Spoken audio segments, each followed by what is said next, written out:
দর্শক, ভাবুন তো এমন একটা দুর্গের কথা যা পাহাড়ের অনেক গভীরে নিরেট গ্রেনাইট পাথরের নিচে তৈরি। এমন এক দুর্গ যেখানে আমেরিকার সবচেয়ে ভয়ঙ্কর, সবচেয়ে শক্তিশালী বাংকার বাস্টার বোমা ফেললেও তার একটা আঁচড় পর্যন্ত লাগে না। আর ঠিক সেই দুর্গের ভিতরেই বর্তমানে অত্যন্ত দ্রুত গতিতে তৈরি হচ্ছে এমন এক অস্ত্র যা পুরো মধ্যপ্রাচ্যের মানচিত্র চিরতরে বদলে দিতে পারে। হ্যাঁ দর্শক, আমি ইরানের পারমাণবিক বোমার কথা বলছি।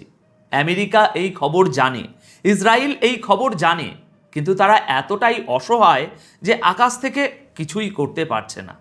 অন্যদিকে নিজেকে দুনিয়ার সবচেয়ে ক্ষমতাধর দাবি করা আমেরিকার প্রেসিডেন্ট ডোনাল্ড ট্রাম্প, যিনি কিনা ইরানকে ধ্বংস করার বড় বড় বুলি আওড়াচ্ছেন, তিনি বাধ্য হয়ে আজ হাঁটু গেড়ে বসেছেন রাশিয়ার প্রেসিডেন্ট ভ্লাদিমির পুতিনের সামনে। কেন? কারণ ইরানের একটা মাস্টার স্ট্রোক আমেরিকার পুরো অর্থনীতিকে খাদের কিনারায় নিয়ে দাঁড় করিয়েছে।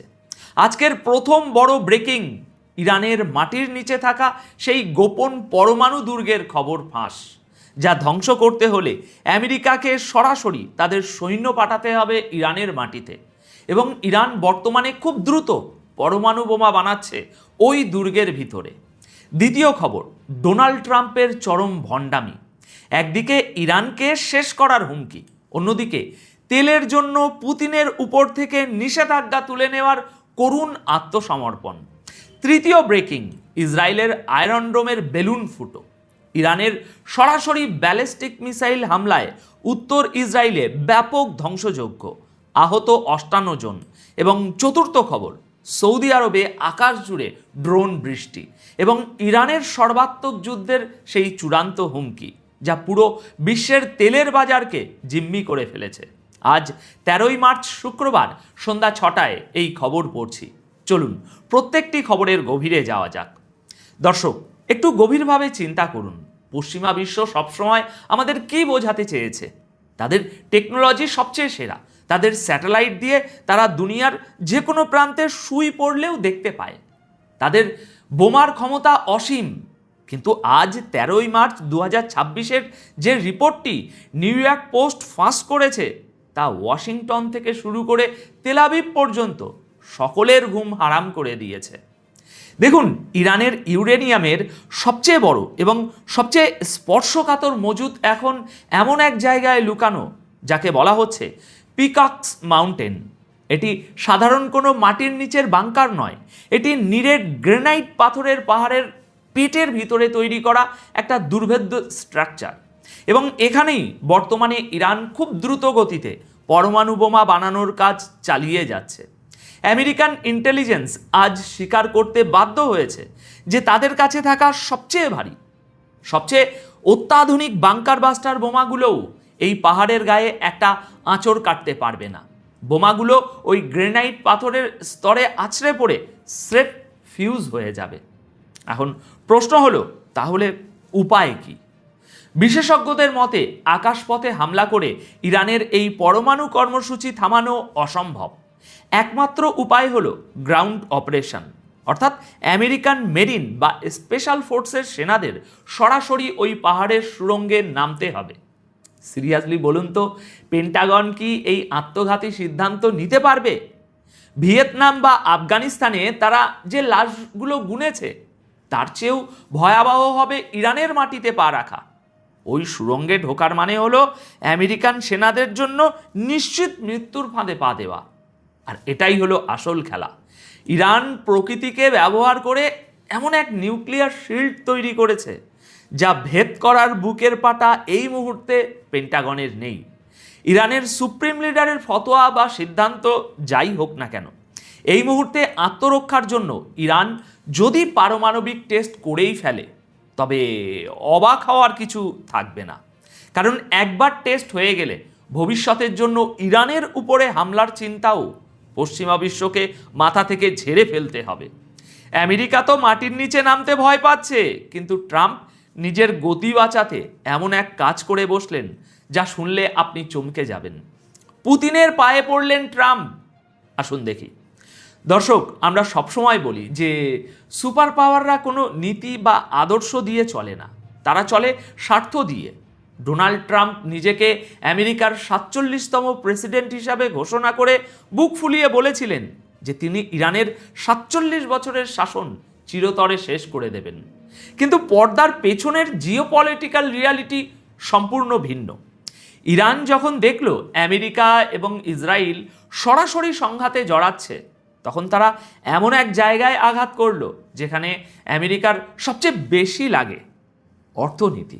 ইরানের নেভি এবং তাদের অত্যাধুনিক ড্রোনগুলো অত্যন্ত সুকৌশলে হরমুজ প্রণালীর রুট পুরোপুরি অচল করে দিয়েছে। ওখান দিয়ে তেল সরবরাহ বন্ধ মানে পুরো দুনিয়ার অর্থনীতিতে হার্ট অ্যাটাক হওয়ার সমান। আর এর ফল কি হলো? মাত্র 1 মাসের মধ্যে আমেরিকায় পেট্রোলের দাম প্রতি গ্যালনে 65 সেন্ট বেড়ে গেল। বিশ্ববাজারে তেলের দাম ব্যারেল প্রতি $100 ছাড়িয়ে গেল। আমেরিকার স্টক মার্কেট ধসে পড়তে শুরু করলো।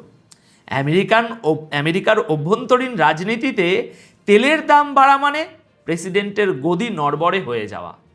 এই বিশাল চাপ সামলাতে না পেরে ডোনাল্ড ট্রাম্পের সরকার বাধ্য হলো এমন এক সিদ্ধান্ত নিতে যা পুরো বিশ্বের সামনে তাদের ভণ্ডামিকে উলঙ্গ করে দিয়েছে। গতকাল গভীর রাতে American treasury secretary Scott Bessent ঘোষণা দিলেন আমেরিকা রাশিয়ার তেলের উপর থেকে স্যাংশন বা নিষেধাজ্ঞা প্রত্যাহার করছে। দেখুন দর্শক, যে রাশিয়াকে একঘরে করার জন্য আমেরিকা বিলিয়ন বিলিয়ন ডলার খরচ করে ইউক্রেন যুদ্ধ চালালো, সেই পুতিনের কাছেই ট্রাম্পকে আজ তেলের জন্য ভিক্ষে চাইতে হচ্ছে। ট্রাম্প প্রশাসন 30 দিনের জন্য একটি স্পেশাল ওয়েভার জারি করেছে যাতে সমুদ্রে আটকে থাকা রাশিয়ার তেল বিশ্ববাজারে ঢুকতে পারে। একদিকে ট্রাম্প দাবি করছেন তিনি ইরানকে শেষ করছেন, অন্যদিকে ইরানের তৈরি করা অর্থনৈতিক ধাক্কা সামলাতে তাকে রাশিয়ার কাছে হাত পাততে হচ্ছে। আর এটাই হলো আবারও সেই আসল খেলা। এই যুদ্ধে আমেরিকার সুপার পাওয়ার ইগোর চরম পতন ঘটল। একদিকে ট্রাম্প যখন পুতিনের কাছে তেল ভিক্ষে করছেন, তখন অন্যদিকে তিনি টিভিতে এসে কি বড় বড় ডায়লগ দিচ্ছে জানেন? আর তার সেই ডায়লগের জবাব ইরান কিভাবে দিল চলুন দেখি। ইসরায়েলের ভিতরের খবর। দর্শক, ট্রাম্প সাহেব আজ টিভিতে এসে বেশ জোর গলায় দাবি করলেন যে তিনি ইরানের নেভি, এয়ারফোর্স এবং মিসাইল সিস্টেম পুরোপুরি ধ্বংস করে দিয়েছেন। তিনি বললেন ইরান 47 বছর ধরে নিরীহদের মারছিল, আজ 47তম প্রেসিডেন্ট হিসাবে আমি তাদের শেষ করে দিলাম। সিরিয়াসলি বলুন তো, যদি ইরানের সব সামরিক ক্ষমতা ধ্বংসই হয়ে গিয়ে থাকে, তাহলে ইসরায়েলের ভিতরে ঢুকে এই ধ্বংসযজ্ঞ চালাচ্ছে কারা? গতকাল ভোর রাতের খবর শুনলে আপনাদের চোখ কপালে উঠবে। উত্তর ইসরায়েলের জার্জির এলাকায় সরাসরি আঘাত এনেছে ইরানের ব্যালিস্টিক মিসাইল। ইসরায়েল সাধারণত তাদের নিহতের সংখ্যা কখনোই সঠিকভাবে প্রকাশ করে না, এটি তাদের পুরনো মিডিয়া পলিসি। কিন্তু আজ তারা বাধ্য হয়ে স্বীকার করেছে যে এই হামলায় অন্তত 58 জন মারাত্মকভাবে আহত হয়েছে। গতকাল 12 এবং আজ 13 মার্চের মধ্যবর্তী রাতে ইরানের ছোড়া ব্যালিস্টিক মিসাইলগুলো ইসরায়েলের তথাকথিত অজেয় আয়রন ডোমকে আক্ষরিক অর্থেই খেলনায় পরিণত করেছে।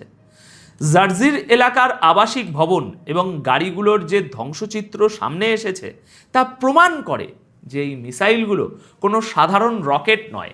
এর মানে হলো ইরানের মিসাইল এখন ইসরায়েলের একেবারে ভিতরের শহরগুলোকে সরাসরি নিশানা করছে। ইসরায়েলের ভিতরে এখন চরম আতঙ্কের পরিবেশ। সাধারণ ইসরায়েলিরা বুঝতে পারছে যে তাদের সরকার এবং আমেরিকার সুরক্ষা কবচ তাদের আর বাঁচাতে পারছে না। দর্শক, ইসরায়েলের ভেতরে এই ধ্বংসযজ্ঞ তো দেখলেন, কিন্তু সৌদি আরবের আকাশে হঠাৎ কিসের এত ড্রোন? আমেরিকা সেখানে কিভাবে ফেঁসে গেল? আসুন বিশ্লেষণ করি। দেখুন, শুধু ইসরায়েল নয়, বর্তমানে পুরো মধ্যপ্রাচ্যই যুদ্ধের দাবানল ছড়িয়ে পড়েছে। পুরো মধ্যপ্রাচ্যে সৌদি আরবের প্রতিরক্ষা মন্ত্রণালয় জানিয়েছে যে গত কয়েক ঘন্টায় তাদের আকাশ সীমায় অন্তত 50টি ড্রোন প্রবেশ করেছে, যেগুলো তারা ইন্টারসেপ্ট করেছে। এই ড্রোনগুলো উত্তর ও মধ্য সৌদি আরবের দিকে ধেয়ে আসছিল। এখন অনেকেই কনফিউজড হতে পারেন যে ইরানের সংঘাত তো ইসরায়েল আর আমেরিকার সাথে, তাহলে সৌদি আরবে কেন হামলা হচ্ছে? দেখুন দর্শক, টার্গেট এখানে সৌদি আরব নয়, টার্গেট হলো সৌদি আরবের মাটিতে থাকা আমেরিকার স্বার্থ। রিয়াদে অবস্থিত আমেরিকান অ্যাম্বাসি, তেল শোধনাগার এবং বিশেষ করে সেই সব মিলিটারি বেস যেখানে আমেরিকার সেন্টকমের সৈন্যরা বসে এই পুরো অঞ্চলের অপারেশন কন্ট্রোল করে। ইরান খুব ভালো করেই জানে যে ইসরায়েলের দিকে উড়ে যাওয়া যে কোনো মিসাইলকে বাধা দেওয়ার জন্য আমেরিকা, সৌদি আরব এবং জর্ডানের আকাশসীমা ব্যবহার করে। তাই ইরান সরাসরি সেই রুট এবং আমেরিকান বেসগুলোতেই আঘাত হানছে। এরই মধ্যে আজ ইরানের সামরিক মুখপাত্র যে সরাসরি হুমকি দিয়েছেন তা গ্লোবাল ওয়ার গেমের সবচেয়ে ভয়ঙ্কর চাল। তিনি পরিষ্কার ভাষায় বলেছেন, যদি ইরানের এনার্জি ইনফ্রাস্ট্রাকচার, তেলের খনি বা বন্দরগুলোতে একটি আঁচড়ও লাগে তবে আমরা পুরো মধ্যপ্রাচ্যের সমস্ত তেল ও গ্যাস স্থাপনায় আগুন ধরিয়ে দেব। এর অর্থ বুঝতে পারছেন দর্শক? ইরান আমেরিকাকে একটি পরিষ্কার বার্তা দিল, আমরা যদি ডুবতে বসি তাহলে তোমাদেরও সাথে নিয়ে ডুবব। আমেরিকা এবং তাদের মিত্ররা মধ্যপ্রাচ্যের যে তেল দিয়ে নিজেদের অর্থনীতি চাঙ্গা রেখেছে, ইরান এক রাতেই সেই পুরো সাপ্লাই চেন ছাই করে দেওয়ার ক্ষমতা রাখে। আর এই হুমকির কারণেই আমেরিকা এখন রীতিমতো ব্যাকফুটে। তারা জানে ইরানের তেলের খনিতে হামলা মানে পুরো বিশ্বে তেলের দাম $200 চলে যাওয়া, যা আমেরিকার অর্থনীতিকে চিরতরে ধ্বংস করে দেবে। এদিকে পশ্চিমা ব্লক বা ইসরায়েলও কিন্তু হাত গুটিয়ে বসে নেই। ইসরায়েলের আইডিএফ বা এয়ারফোর্স দাবি করেছে যে তারা গত 24 ঘন্টার মধ্যে পূর্ব ইরানে 200-র বেশি লক্ষ্যবস্তুতে ব্যাপক বোমা বর্ষণ করেছে। তাদের দাবি অনুযায়ী তারা ইরানের ballistic missile launcher, air defence system এবং অস্ত্র কারখানায় আঘাত এনেছে। এমনকি তারা কিছু ভিডিও রিলিজ করেছে যেখানে তাদের যুদ্ধ বিমানগুলোকে অপারেশন চালাতে দেখা যাচ্ছে। কিন্তু দর্শক, জিওপলিটিক্স যারা বোঝেন তারা জানেন যে যুদ্ধের ময়দানে একটা কথা খুব প্রচলিত, যুদ্ধে সবার আগে মৃত্যু হয় সত্যের। ইসরায়েলকে এই মুহূর্তে তাদের দেশের জনগণের সামনে এবং বিশ্বের সামনে নিজেদের সুপ্রিয়রিটি বা শ্রেষ্ঠত্ব প্রমাণ করতে হবে। ইরানের একের পর এক হামলায় তাদের যে নাজেহাল অবস্থা সেটা ঢাকতে এই ধরনের মিডিয়া ক্যাম্পেইন অত্যন্ত জরুরি।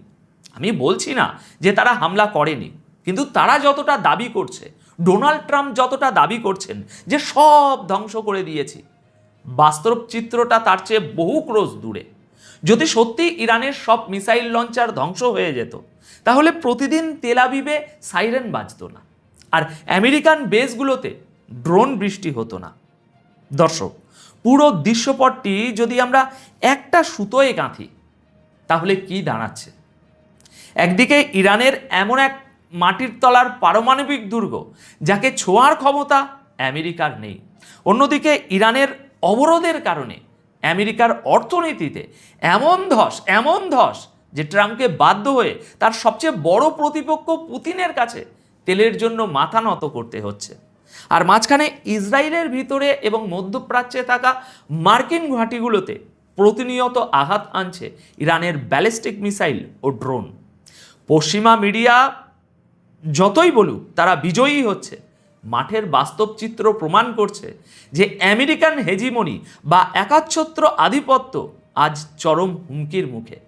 জিওপলিটিক্সের এই দাবা খেলায় এখন আমেরিকা চেকমেট হওয়ার অপেক্ষায়, নাকি তারা নতুন কোনো ধ্বংসাত্মক হামলা চালাবে, সেটাই এখন দেখার বিষয়। আপনাদের কাছে আমার একটি প্রশ্ন, ডোনাল্ড ট্রাম্প যে ইরানের চাপে পড়ে রাশিয়ার তেল থেকে নিষেধাজ্ঞা তুলে নিলেন, এটা কি আমেরিকার চরম কূটনৈতিক পরাজয় নয়? আপনার মতামত অবশ্যই নিচে কমেন্ট করে জানাবেন। দেখা হবে পরবর্তী ভিডিওতে নতুন কোনো খবরের বিশ্লেষণ নিয়ে।